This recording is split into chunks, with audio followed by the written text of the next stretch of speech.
뉴스에 교회에 대한 좋지 않은 소식들이 참 많이 전해지고 있습니다. 그런 뉴스가 나올 때마다 저도 목회자의 한 사람으로서 너무 부끄럽고 교인분들 뵙기가 참 민망하고 또 면목 없다는 그런 마음이 많이 듭니다.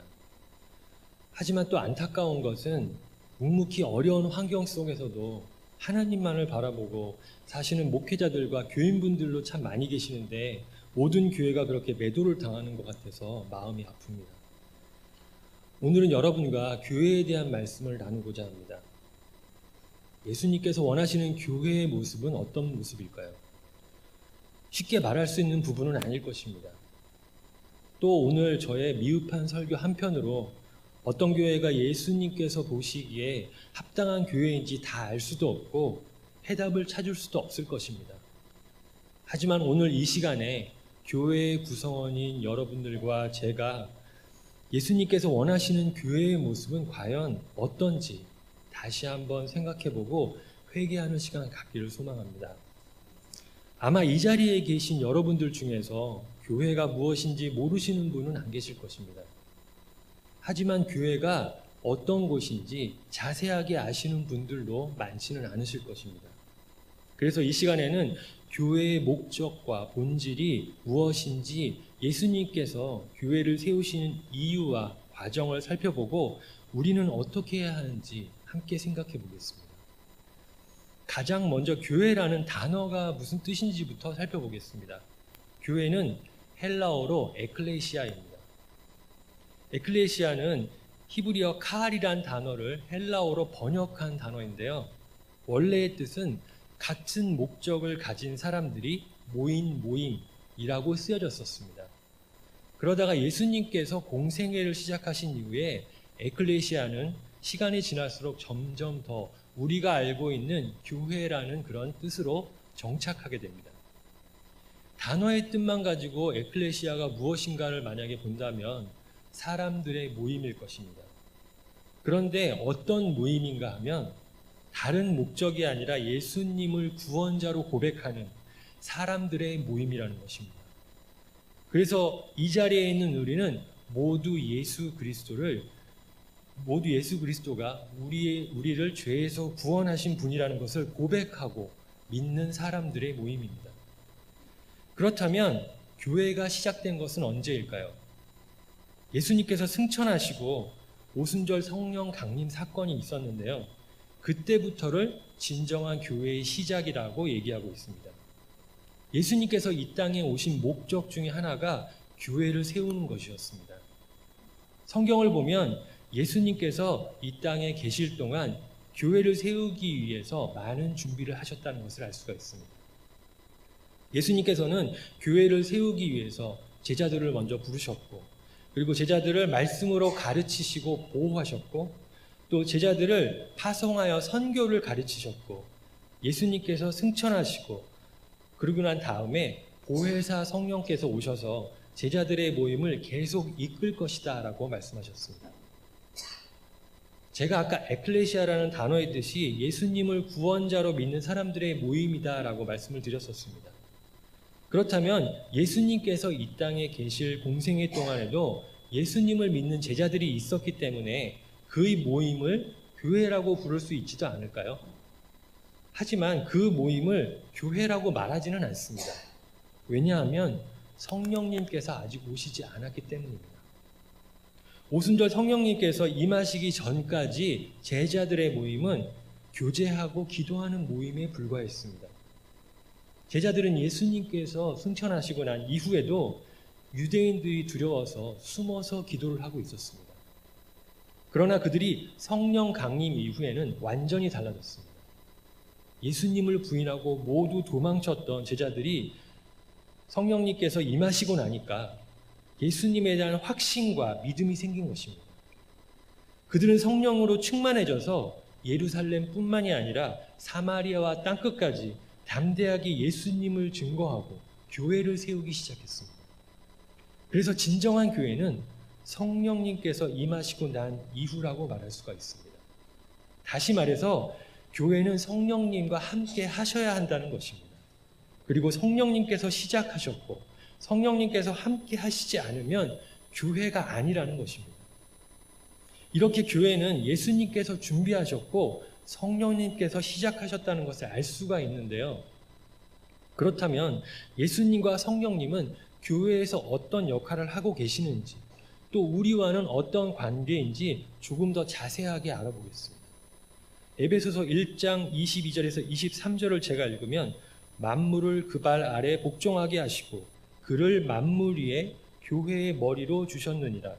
교회는 그의 몸이니 만물 안에서 만물을 충만케 하시는 자의 충만이니라 라고 말씀하고 계십니다.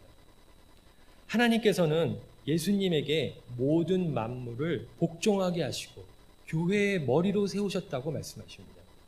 그래서 교회의 주인은 예수님이시고 교회는 예수님의 몸입니다. 예수님이 교회의 주인이시기 때문에 교회의 모든 권위는 예수님에게서만 나옵니다. 그리고 다시 말해서 사람에게서 교회 권위가 나온다면 교회가 아니라 그저 사람들의 모임일 뿐이라는 것입니다. 그렇다면 교회에서 우리들은 예수님과 어떤 관계일까요? 로마서 12장 4절에서 5절을 제가 읽으면 우리가 한 몸에 많은 지체를 가졌으나 모든 지체가 같은 직분이 가진 것을 아니니 이와 같이 우리 많은 사람이 그리스도 안에서 한 몸이 되어 서로 지체가 되었느니라 라고 말씀합니다. 사도 바울은 예수님과 우리와의 관계를 몸에 비유해서 설명하고 있습니다. 우리의 몸에는 여러 가지 기관이 있습니다. 눈도 있고 코도 있고 다리도 있고 귀도 있습니다. 이런 많은 기관들이 있는데 이런 기관을 사도 바울은 지체라고 얘기했습니다. 그리고 모든 지체를 한 가지의 단어로 말할 수 있습니다. 바로 몸입니다. 손이나 발과 같은 각 지체는 따로 떨어져서 독립적으로 존재하기가 어렵습니다. 그리고 아무리 작고 보잘것없어 보이는 지체라고 할지라도 중요하지 않은 곳이 없고 한 지체라도 없으면 몸은 제 역할을 할 수가 없습니다. 그래서 우리는 교회 안에서 한 몸입니다. 그런데 이 모든 지체가 움직일 수 있도록 질서를 부여하는 곳이 어디입니까? 바로 머리입니다. 사람이 숨을 잘 쉬기 위해서 얼마나 심장이 빨리 뛰어야 하느냐, 걸어가기 위해서 얼마나 다리를 움직여야 하느냐, 물건을 들려면 손에 얼마나 힘이 들어가야 되느냐 알고 제어하는 것이 바로 머리입니다. 만약에 각 지체가 내가 왜 머리가 시키는 대로 움직여야 되지? 내가 움직이고 싶으면 움직이고 움직이기 싫으면 움직이지 않을 거야 라고 주장한다면 어떻게 되겠습니까? 사람은 정상적으로 살 수가 없습니다. 몸의 모든 질서가 파괴되고 맙니다. 우리 몸에서 병이 생기는 원인이 무엇입니까? 머리에서 통제하는 대로 각 지체가 제대로 역할을 하지 못하기 때문이 아니겠습니까? 몸에서 아무리 작고 하찮은 기관이라 할지라도 자기 역할을 제대로 하지 않는다면 우리의 몸은 고장이 나서 더 이상 살 수가 없습니다. 마찬가지입니다. 교회에 모여있는 우리는 모두 한 몸입니다. 예수님 안에서 모든 성도가 다 한 몸입니다. 성도들은 모두 각자의 역할이 있습니다. 눈의 역할을 하시는 분도 있고 귀의 역할을 하시는 분도 있고 다리의 역할을 하시는 분도 있습니다. 그런데 모든 성도는 교회의 머리이신 예수님 안에서 하나가 되어야 합니다. 예수님의 통제와 관리에 따라야 합니다. 왜냐하면 우리가 어떻게 하면 한 몸이 되어서 서로 사랑하고 연합할 수 있는지, 어떻게 살아야 가장 복된 삶인지 잘 알고 계시는 분이 예수님이시기 때문입니다. 예수님과 우리의 관계뿐만이 아닙니다. 우리들 사이에서의 관계도 마찬가지입니다. 예수님께서 우리 안에 함께 계셔야 합니다. 여러분과 저 사이에, 그리고 여러분과 여러분 사이에 예수님이 함께 계셔야 합니다. 만약 예수님이 함께 하시지 않는다면 그것은 교회가 아닙니다. 우리는 단지 세상적인 모임을 하고 있는 것뿐입니다. 이렇게 예수님께서 교회의 머리가 되시고 성도들이 모두 예수님과 한 몸이라면 성령님께서 교회에서 하시는 역할이 무엇입니까? 예수님과 우리를 연합하게 하는 것이 바로 성령님이 하시는 역할입니다. 예수님과 우리가 한 몸이 되게 하고 우리가 서로 한 몸이 되게 하는 것이 바로 성령님이 아니면 불가능한 일이라는 것입니다. 사도 요한은 우리가 예수님의 한 몸이 되어서 교제를 누릴 수 있는 것은 바로 성령님을 통해서다라고 얘기하고 있습니다.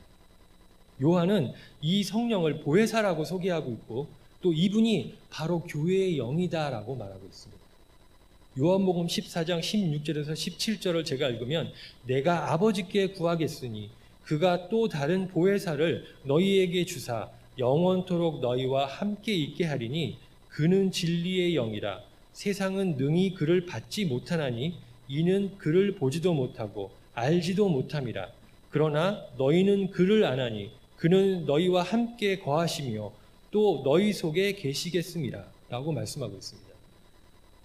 성령님은 교회 안에 우리와 함께 계시면서 우리들에게 예수님에 대해서 깨닫게 해주시고 또 가르쳐 주시고 예수님에 대해서 증거하시고 우리를 진리로 인도하시는 분이십니다.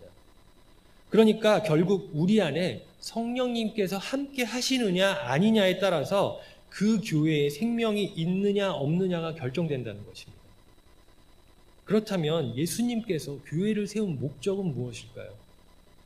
교회를 세우실 목적을 알기 위해서는 먼저 예수님께서 이 땅에 오신 이유를 알아야 합니다. 왜냐하면 교회는 예수님께서 이 땅에 오신 사명을 그대로 이어받아서 행하는 곳이기 때문입니다. 누가복음 4장을 보면 예수님께서 공생애를 시작하시고 얼마 되지 않았을 때 나사렛 회당에서 하신 설교를 보면 예수님께서 오신 목적을 분명하게 알 수가 있습니다.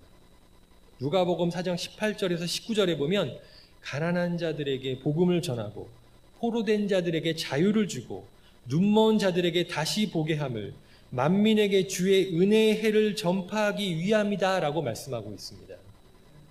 이 말씀은 예수님께서 이 땅에 오시기 700년 전에 이사야 선지자가 예언한 말씀인데요.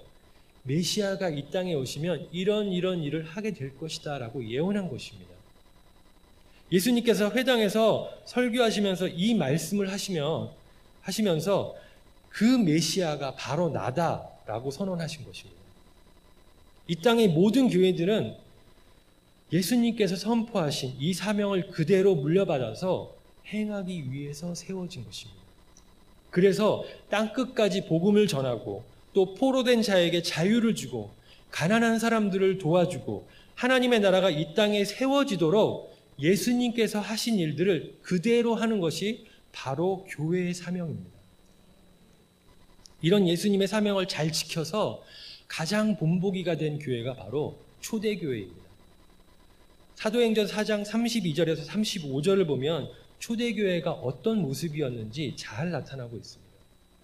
먼저 32절에 믿는 무리가 한 마음과 한 뜻으로 있었다고 합니다. 가장 먼저 모든 성도들이 한 마음이 되고 한 몸이 되었다는 것입니다. 한 몸이 된 성도들은 아무것도 자기의 소유라고 주장을 하지 않고 모두 함께 사용했습니다. 땅이나 집을 가진 사람들은 모두 그것을 팔아서 사도 앞에 내놓았고 사도들은 모든 사람들의 필요에 의해서 나누어 주었습니다. 이렇게 살다 보니까 가난한 사람이 한 명도 없었습니다. 그리고 사도들은 큰 능력으로 예수님의 부활을 증언했고 그 모든 사람들은 큰 은혜를 받았습니다. 초대교회가 이렇게 아름다운 교회가 될 수 있었던 것은 성령님께서 인도하시는 대로 순종했기 때문입니다. 이것이 바로 성령님의 인도하시는 대로 세워졌던 진정한 교회의 모습입니다. 여러분, 이 말씀을 듣고 어떤 생각이 드십니까? 공상과학 소설이나 나오는 그런 이야기라고 생각하십니까? 모든 사람이 한 마음으로 한 몸이 되어서 자기 재산을 공평하게 나누어 갖고 아깝지 않았다라고 얘기합니다. 하지만 이런 교회가 실제로 존재했다는 것입니다. 이렇게 죄악이 가득한 세상 속에서도 하나님의 나라를 본 것입니다. 이것이 예수님께서 보고 싶어 하시는 교회가 아니겠습니까? 그래서 사도행전 2장 47절에 보면 그들은 하나님을 찬미하며 또 온 백성에게 칭송을 받으니 주께서 구원받은 사람을 날마다 더하게 하시니라 라고 말씀하고 있습니다. 초대교회를 보고 믿지 않은 백성들도 그들을 칭송하고 부러워했다고 합니다. 그런데 지금은 왜 이런 교회의 모습을 찾기가 어려울까요? 지금의 교회들은 어쩌다가 세상 사람들의 근심거리가 되었을까요? 사도 바울은 그 이유에 대해서 이렇게 설명하고 있습니다. 다 함께 고린도전서 3장 3절에서 8절을 한번 찾아보겠습니다. 신약성경 265페이지입니다. 고린도전서 3장 3절에서 8절입니다. 신약성경 265페이지입니다. 제가 먼저 읽고 교독하도록 하겠습니다. 너희가 아직도 육신에 속한 자로다. 너희 가운데 시기와 분쟁이 있으니 어찌 육신에 속하여 사람을 따라 행함이 아니리요.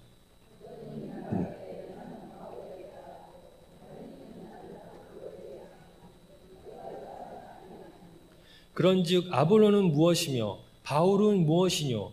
저희는 주께서 각각 주신 대로 너희로 하여금 믿게 한 사역자들이니라.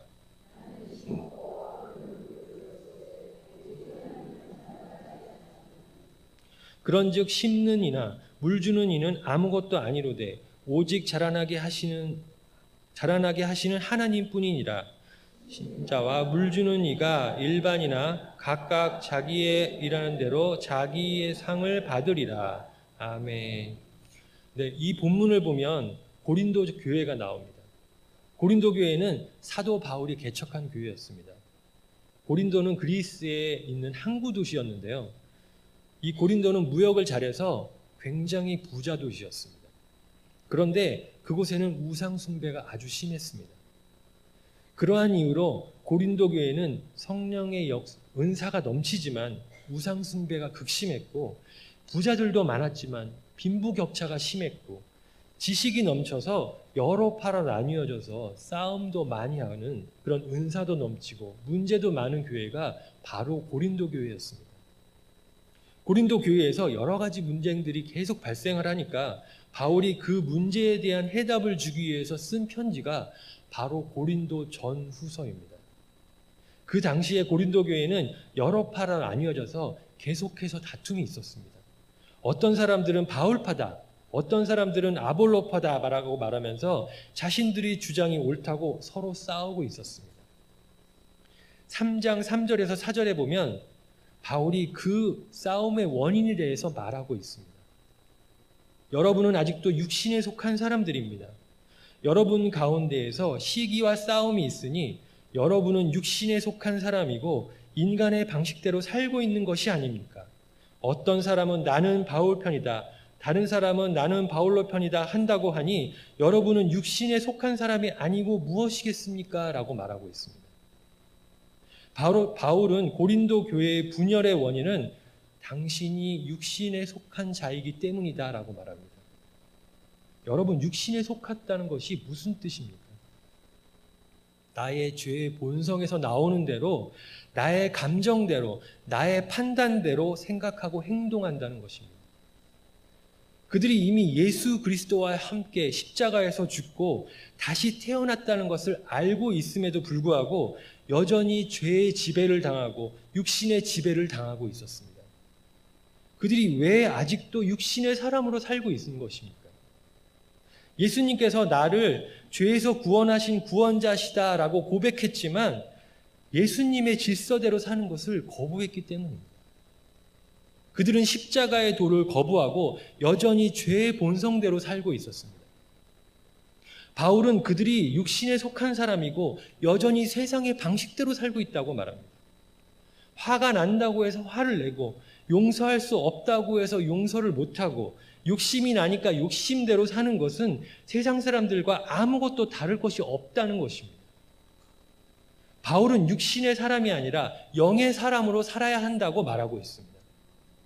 예수 그리스도를 구세주로 고백하고 모인 사람이라면 육신의 법이 아니라 예수 그리스도의 십자가의 도를 따라야 한다는 것입니다. 예수님께서는 이렇게 말씀하셨습니다. 너희 원수를 사랑하며 너희를 미워하는 자를 선대하며 너희를 저주하는 자를 위해서 축복하고 너희를 모욕하는 자를 위해서 기도하라 라고 말씀하셨습니다.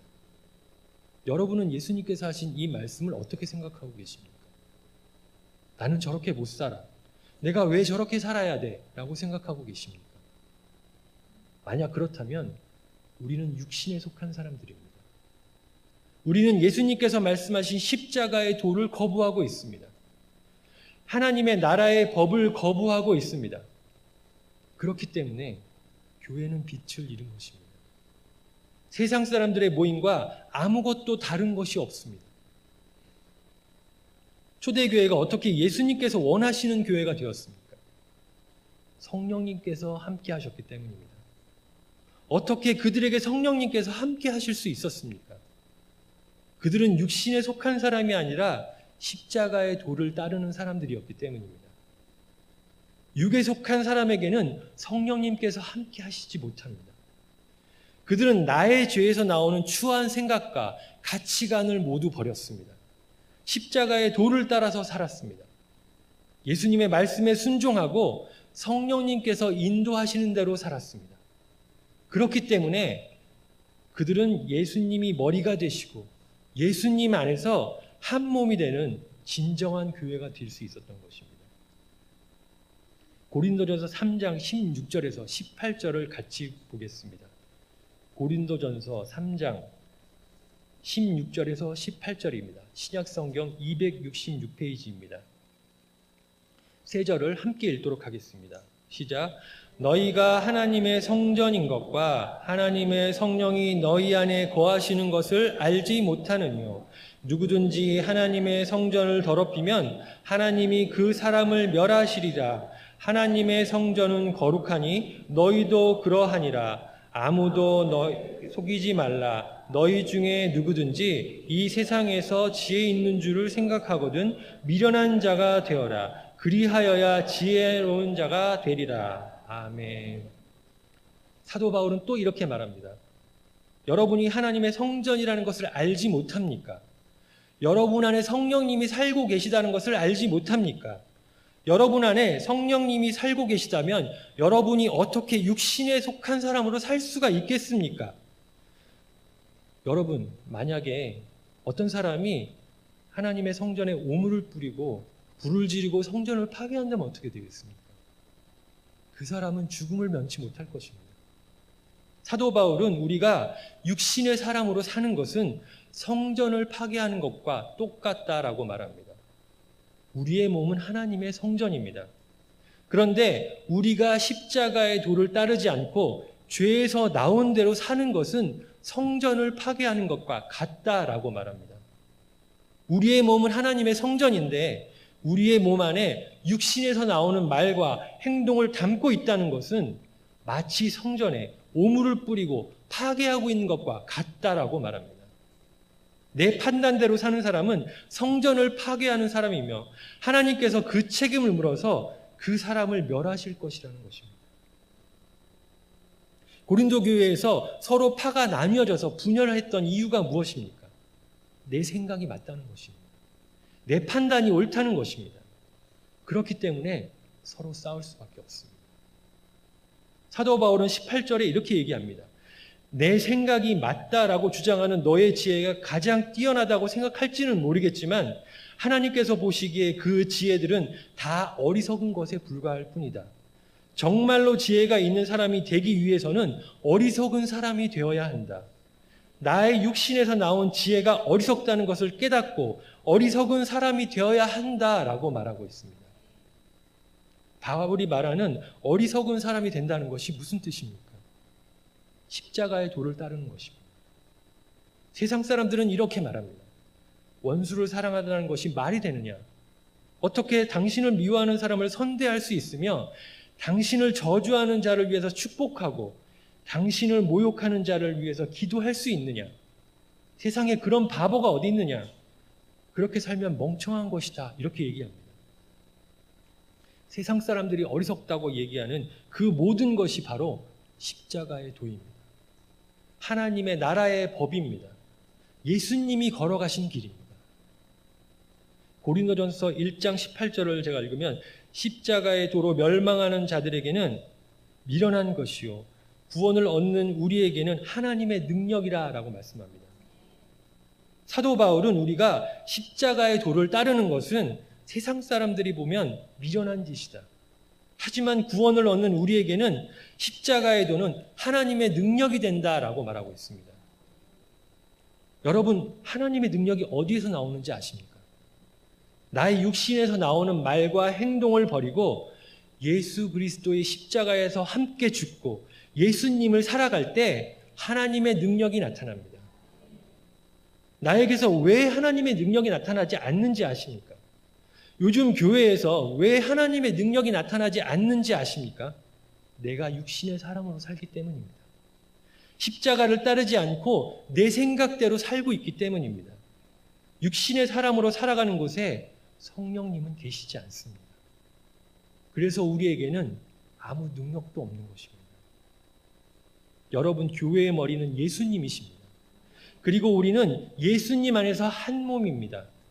우리는 예수 그리스도를 나의 주인으로 인정하고 고백한 사람들입니다. 그렇다면 우리는 육신의 생각을 버리고 십자가의 도를 따라야 합니다. 우리가 십자가의 도를 따르기로 결단할 때 성령님께서 우리와 함께 계시고 하나님의 능력이 나타날 것입니다. 여러분, 우리들의 지혜가 하나님의 지혜보다 높습니까? 내가 주장하고 있는 생각들이 하나님의 지혜에서 나온 것입니까? 아니면 나의 육신에서 나온 것입니까? 나의 어리석은 지혜가 하나님의 성전을 파괴하고 있다는 것을 알고 계십니까? 하나님께서는 말씀하십니다. 너는 어리석은 지혜를 버리고 십자가의 도를 따르라 라고 말씀하고 계십니다. 여러분의 인생에서 교회는 어떤 의미가 있으십니까? 여러분들도 교회에 대한 생각과 마음이 다 있으실 것입니다. 요즘에 가난한 성도들이 많다고 합니다. 한국교회의 부패와 문제에 실망을 해서 나는 기독교인이다라고 고백하지만 교회에 안 나가는 성도를 가난한 성도라고 말합니다. 왜 가난한 성도라고 말하냐 하면 안 나가를 거꾸로 하면 가나안이 돼서 가난한 성도라고 얘기를 한다고 합니다. 저도 오래전에 가난한 성도였습니다. 교회에 나가고 싶지가 않았습니다. 그리고 교회가 필요 없다고 생각했습니다. 왜냐하면 제가 그동안 봐왔던 교회들은 대부분 올바르지 못한 교회였기 때문입니다. 도대체 교회가 왜 필요한가라고 생각했습니다. 그때 저는 한 선교단체에서 직장인 훈련을 받고 있었는데요. 저는 그것이 너무 좋았습니다. 그래서 문제가 있는 교회보다는 차라리 이런 좋은 선교단체들이 더 많아져야 된다고 생각했습니다. 그런데 교회가 필요 없다고 말하던 저의 생각을 완전히 바꾸는 사건이 있었습니다. 18년 정도 전쯤에 제가 평신도였을 때 하나님께서는 저에게 작은 개척교회에 가서 섬기라고 말씀하셨습니다. 그런데 저는 너무 가기가 싫었습니다. 왜냐하면 그 교회 담임 목사님이나 교회 분위기가 저와 너무나도 잘 맞지 않는다는 것을 잘 알고 있었기 때문입니다. 그래서 제가 잘못 들었겠지라고 생각하면서 계속해서 하나님의 사인을 구했는데 하나님께서는 계속해서 가라는 응답을 주셨습니다. 그래서 저는 할 수 없이 말씀에 순종하고 그 교회에 출석하게 되었습니다. 어느 날 새벽 기도에 가서 하나님, 제가 이 교회를 위해서 어떤 일을 해야 합니까? 저를 보내신 이유를 말씀해 주세요라고 기도했습니다. 그런데 그때 예수님께서 저에게 오셨습니다. 그때 본 예수님의 모습은 가시면류관을 쓰고 피투성이가 되어서 십자가에서 못 박힌 그런 모습이었습니다. 예수님은 통복하시면서 저에게 말씀하셨습니다. 교회는 나의 목숨과 바꾼 곳이다. 내 피로 산 곳이다. 나는 모든 희망을 교회에 걸었다. 그런데 너희들은 내 피로 장사를 하고 있다. 내 생명을 가지고 거짓말을 하고 돈으로 바꾸고 있다. 나의 마음이 얼마나 슬프고 찢어지는지 너는 알고 있느냐라고 말씀하셨습니다. 그러면서 내가 정말로 보고 싶어하는 교회의 모습을 내가 보여주지 않겠니라고 말씀하셨습니다. 저는 예수님의 말씀을 듣고 너무나 큰 충격을 받았습니다. 아, 교회가 이런 곳이구나. 예수님의 피로 산 곳이구나. 예수님의 목숨과 바꾼 곳이었구나. 예수님의 말씀을 통해서 처음 알게 되었습니다. 저는 그동안 교회에 대해서 비판하고 차라리 교회가 없는 게 더 낫다라고 생각했습니다. 하지만 그것은 저의 어리석은 생각이었습니다. 교회가 필요 없는 것이 아니라 우리가 예수님의 뜻대로 교회를 제대로 하지 못했기 때문이라는 것을 깨닫고 얼마나 통곡하고 회개했는지 모릅니다. 여러분, 교회는 예수님의 피로 산 곳입니다. 예수님의 목숨과 바꾼 것이고 예수님께서 모든 희망을 거신 곳입니다. 이 말씀은 저에게만 하신 말씀이 아닙니다. 우리 모두에게 하신 말씀입니다. 제가 목회자이기 때문에 저에게만 하신 말씀이 아닙니다. 우리는 예수님을 구원자로 고백하고 있는 사람들입니다. 우리는 예수님의 피가 헛되지 않도록 해야 하는 의무와 책임을 가진 사람들입니다. 우리는 육신의 사람이 아니라 십자가의 도를 따르는 삶을 살아야만 합니다.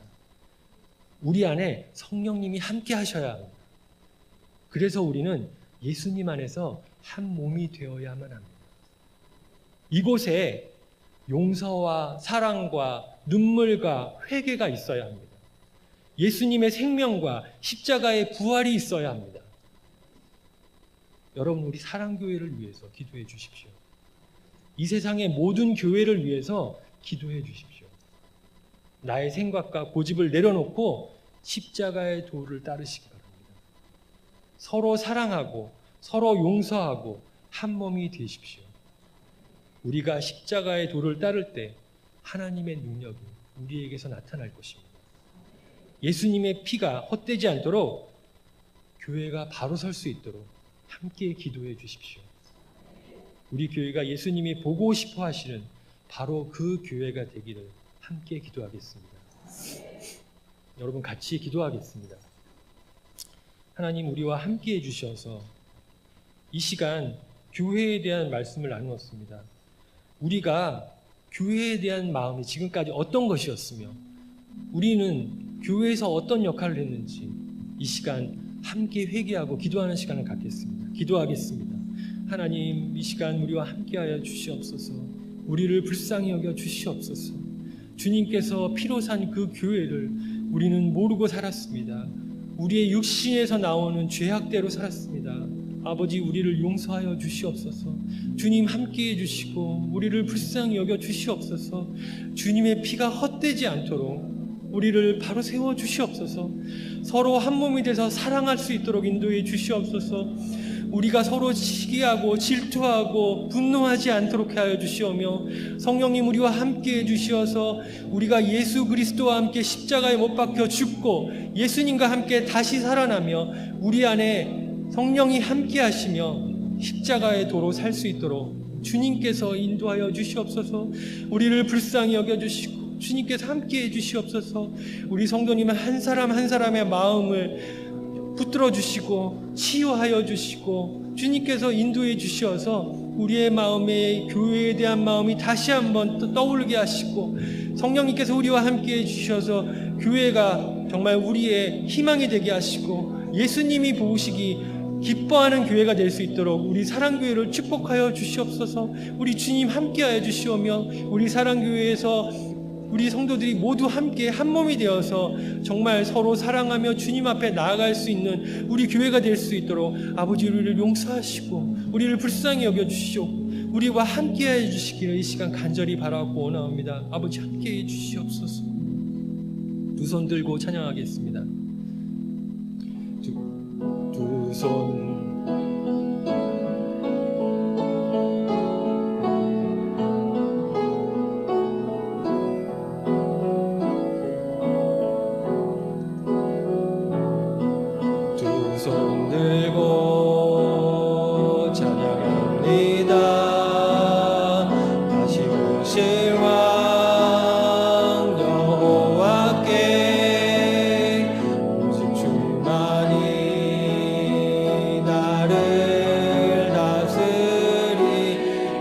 들고 찬양합니다.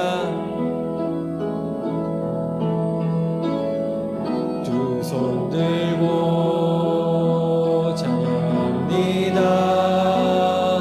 다시 오실 왕 여호와께 오직 주만이